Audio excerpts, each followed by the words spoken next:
इस बुलेटिन के प्रायोजक हैं CR enterprises Neemrana, proprietor Anil Yadav Bhudwal, युवा उद्योगपति। संघर्ष व ईमानदारी के साथ, झूठे वादे नहीं, विकास को है समर्पित, एक कदम समाज सेवा की ओर।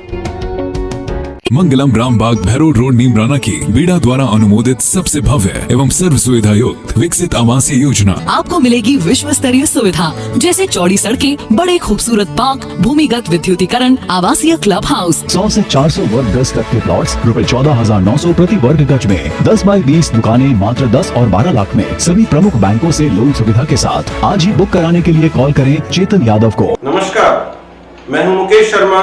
आप देख रहे हैं राग टीवी।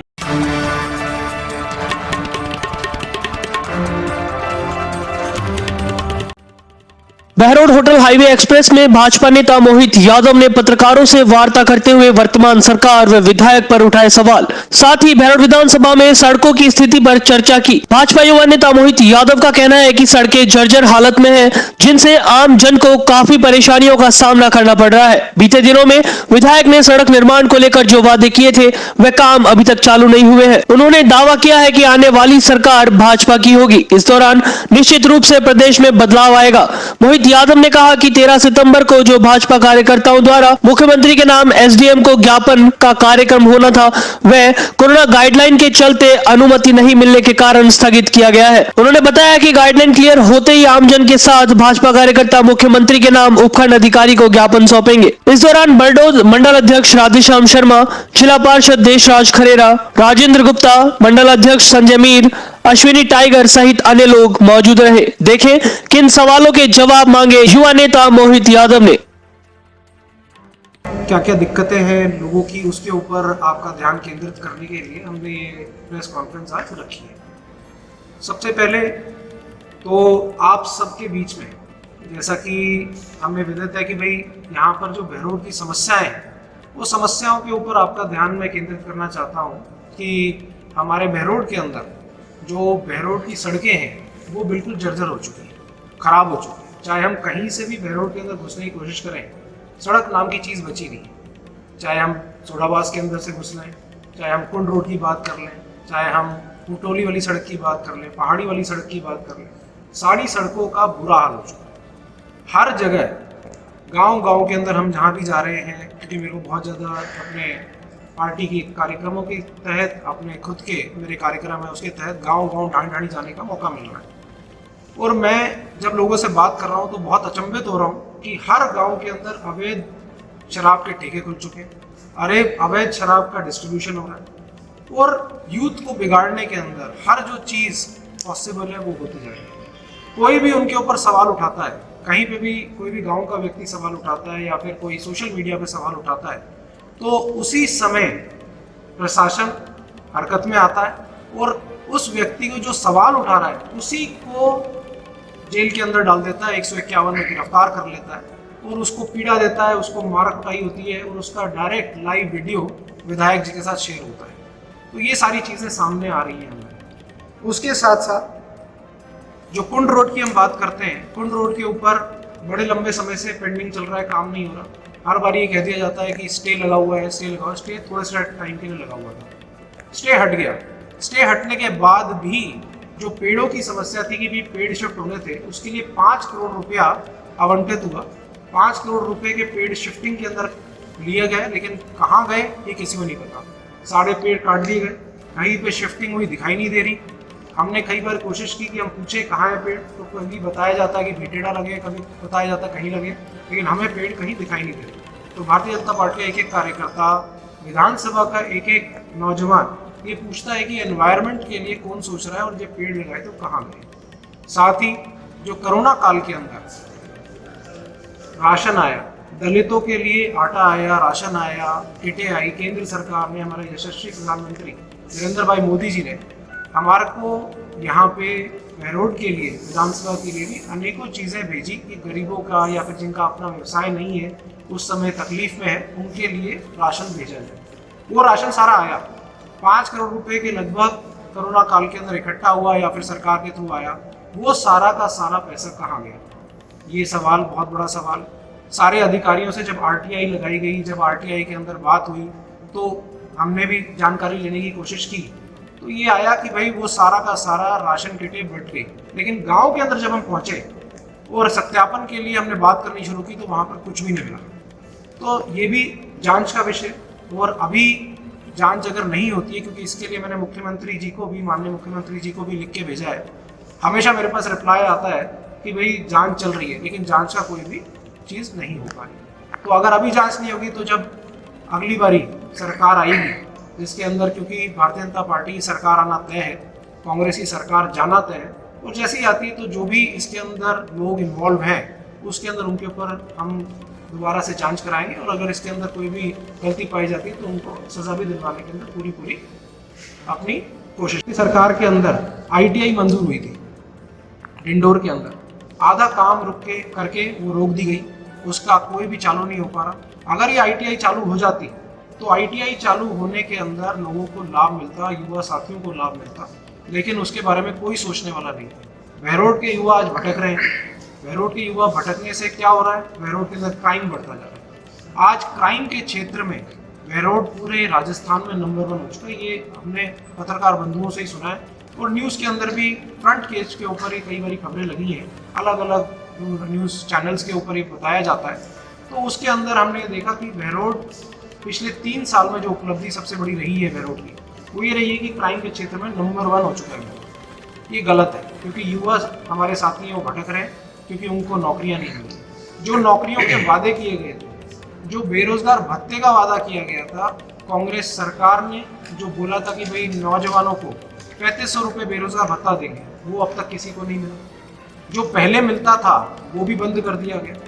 तो हमारे युवा साथियों को ना तो एजुकेशन मिल रही है, ना ही उनको बेरोजगार भत्ता मिल रहा है, तो क्या करेंगे। साथ ही पिछली सरकार के अंदर बहुत बड़ा एक MOU साइन हुआ था डाइकन कंपनी के साथ, जिसके अंदर 30,000 बच्चों को नौकरी मिलनी थी। वो MOU साइन हो चुका, उसके ऊपर काम करना था। वहाँ पे वो तो दूर की बात है, कोई ट्रेनिंग नहीं हो रही, उसको चालू नहीं किया जा रहा। सरकार की तरफ से उसके अंदर रोड़े डाल दिए गए, और जो लोकल लोग काम कर रहे थे उनको निकलवाने के अंदर सरकार ने बहुत बड़ी अहम भूमिका निभाई। वो गलत है। हमारे युवा साथियों को नौकरी मिलनी चाहिए थी, लेकिन उनको तो नौकरी से निकाला जा रहा है। एक बहुत बड़ा हमारा काम हुआ था कि भाई जब स्टेडियम बना था तो उसी टाइम वादा किया गया था कि उसी के साथ साथ बस स्टैंड भी बन जाएगा। उसके ऊपर काम चालू हो गया था, जगह आवंटित हो गई, लेकिन वो बस स्टैंड का कोई अता पता है। बस स्टैंड गायब हो चुका। कोई सवाल पूछने वाला नहीं है कि वो बस स्टैंड गया कहाँ। ये हमारे बस स्टैंड के साथ साथ आज शौचालय नहीं है वहाँ पे, वो जो बना था वो बंद पड़ा है, लॉक पड़ा है। ये सारी चीज़ें हमें सोचने की ज़रूरत है। बहरोड के अंदर हर व्यक्ति ये सवाल पूछ रहा है। उसके बाद आपने ये भी देखा हो कि पहले बहरोड के अंदर लोग आना चाहते थे, काम करना चाहते थे, व्यवसाय करना चाहते थे, बिजनेसेस फ्लरिश कर रहे थे, सोता नाला के अंदर फैक्ट्रियाँ खुल रही थी, हर जगह काम चल रहे थे। लेकिन आज के दिन क्या हो रहा है, आज के दिन सारों वही फैक्ट्रियाँ बंद होती जा रही है। ये भी आपने खुद ने रिसर्च की है, पत्रकार बंधुओं ने आपने निकाला है कि भाई कहाँ से क्राइम इतना ज़्यादा बढ़ गया है कि फैक्ट्रियाँ और व्यवसाय और हमारे जो साथी हैं जो बिजनेस चला रहे हैं अपना, वो अपना बिजनेस बंद करके दूसरी जगह जाने के अंदर ज़्यादा इंटरेस्टेड है, और यहाँ पे कोई भी उसके लिए कोई भी ज़्यादा इन्वॉल्व नहीं होना चाहता कि यहाँ पर बहरोड के अंदर काम शुरू किया जाए। वो क्यों? क्योंकि जैसे ही बहरोड के अंदर काम शुरू होता है, उस काम के ऊपर या तो एक्सटॉर्शन शुरू हो जाता है, हफ्ता वसूली शुरू हो जाती है, मंथली लेना शुरू हो जाते हैं। प्रशासन जो कि हर डिपार्टमेंट के अंदर, जहाँ पर कोरोना काल के अंदर ये लिखा होता है कि नो मास्क नो एंट्री, मेरे को तो ऐसा लगता है कि यहाँ पर ये लिख देना चाहिए नो कमीशन नो वर्क, क्योंकि हर जगह कमीशन खोरी है, हर जगह लूटपाट है, कोई भी व्यक्ति सुरक्षित नहीं है, और जो भी कहीं पे कंप्लेंट करने जाता है उसकी कोई सुनवाई नहीं है। तो ये सारे सवाल हैं, ये सारी दिक्कतें हैं जो बहरोड के अंदर रोजाना हमारे को आ रही हैं। अनएम्प्लॉयमेंट इतना ज़्यादा हो चुका है।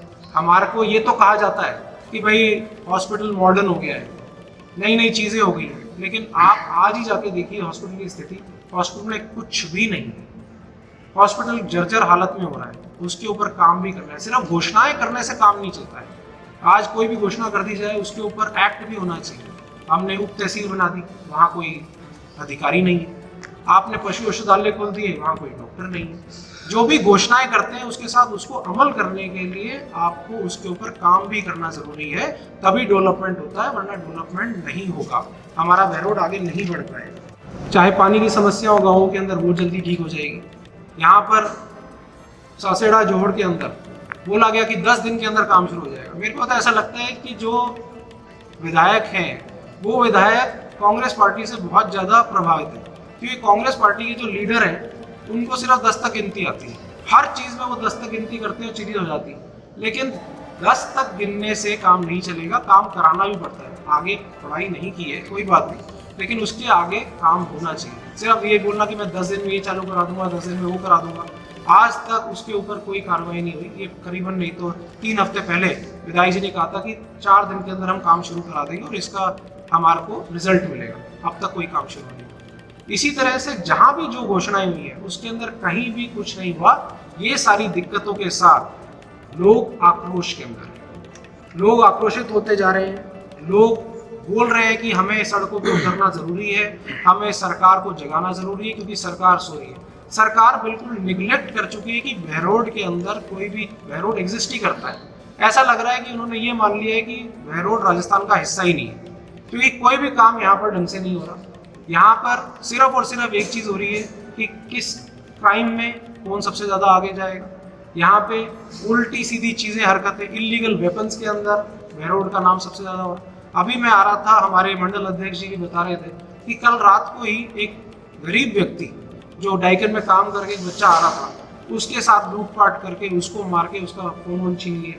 ऐसी हत्याओं की, एक्सटॉर्शन की, ये सब चीज़ें बहुत ज़्यादा बढ़ती आ गई। इन सब के आक्रोश में हम सब ने मिलके, सभी हमारे जो साथी हैं, सभी हमारे जो प्रबुद्ध नागरिकगण हैं, सभी हमारे चारों मंडल अध्यक्ष, पूर्व मंडल अध्यक्ष, पार्टी के सभी पदाधिकारी, इन सब ने, हम सब ने मिलकर ये फैसला लिया था कि 13 तारीख को हम सुबह 10 बजे सरकार को जगाने के लिए, जो सरकार सो रही है, मुख्यमंत्री जी के नाम, माननीय मुख्यमंत्री जी को जगाने के लिए कि भाई बहरोड भी हमारा राजस्थान का हिस्सा है, ये बताने के लिए हमने एक सब एसडीएम को ज्ञापन देने का फैसला लिया था।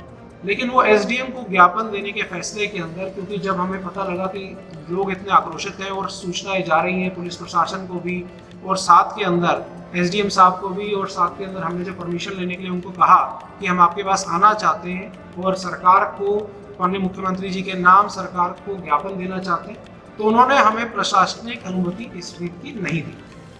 उन्होंने कहा कि नहीं, कोविड-19 की नई गाइडलाइंस आई हैं जिसके तहत आप कोई भी लोग इकट्ठा नहीं हो सकते और ये आप हमें ज्ञापन इस तरह से नहीं दे सकते। बिना लोगों के हम ज्ञापन नहीं देना चाहते, क्योंकि हम चाहते हैं कि लोग जब तक सड़कों पे नहीं उतरेंगे सरकार को कोई फर्क नहीं पड़ेगा। सरकार को जगाने के लिए लोगों को सड़कों पे उतरना पड़ेगा। और कोविड-19 की गाइडलाइंस जैसे ही चेंज होंगी, जो हमारा 13 तारीख का प्रोग्राम था, जो कि अब हमने स्थगित कर दिया है, आने वाले समय में हम और जोर शोर से सब लोगों के साथ, अगर सरकार ने ये सारे जो दिक्कतें हैं बहरोड के अंदर उसके ऊपर काम नहीं किया, हम चाहते हैं सरकार को टाइम मिला है। सरकार को ये चेतावनी है हमारी तरफ से, भारतीय जनता पार्टी की तरफ से, आम नागरिक की तरफ से, कि हम सब मिलकर सड़कों पे उतरेंगे और आपको नींद से जगाने की कोशिश करेंगे।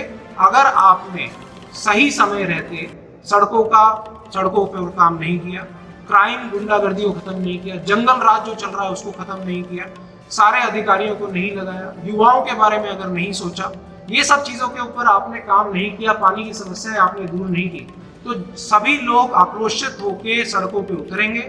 बहरोड को जाम करना पड़ा, बहरोड को जाम करेंगे। एक एक कार्यकर्ता, बहरोड का एक एक नौजवान आज चाहता है कि सरकार जागे और सरकार को इसके अंदर जल्दी से जल्दी काम करें। अगर नहीं करेंगे तो ये हमारी चेतावनी है, बार बार सरकार को हम जगाने की कोशिश करेंगे। और सभी को ये मैसेज भी है कि हमारा जो 13 तारीख का प्रोग्राम है वो किसी भी तरह से कैंसिल नहीं है, सिर्फ स्थगित किया गया और ये समय दिया जा रहा है सरकार को, ये अपनी चीज़ें सुधारें, सही करें। तो यही सब चीज़ों के लिए आज आपको हमने यहाँ पर आने के लिए आग्रह किया कि आपके माध्यम से, पत्रकार बंधुओं के माध्यम से, क्योंकि पत्रकार बंधु जो है वो हमारे समाज का एक चौथा स्तंभ है। आप लोगों के जरिए लोगों को पता लगता है, हमें भी पता लगता है कि किस क्षेत्र में कहाँ पर क्या गड़बड़ है, क्या चीज़ें चल रही हैं। और आप सब ने हमें हमेशा अच्छा फीडबैक दिया है। इसी से हमने जब गाँवों के अंदर मिलाए तो उनसे भी पता लगा, तो आप सब यहाँ पर आए, उसके लिए आप तहे दिल से मैं आपको बार बार फिर से धन्यवाद करता हूँ कि बारिश के मौसम में आप यहाँ पहुँचे। बढ़ते हैं अगली खबर की ओर। नीमराना इंडस्ट्रीज एसोसिएशन के पदाधिकारियों द्वारा थाने के नए कोतवाल जितेंद्र नावरिया का साफा एवं पुष्प गुच्छ भेंट कर स्वागत किया गया।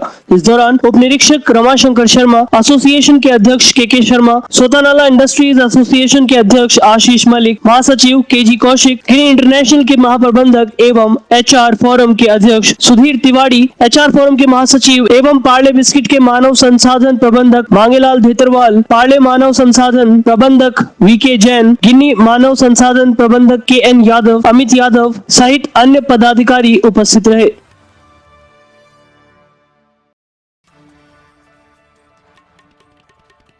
देखते रहिए राग टीवी। नमस्कार।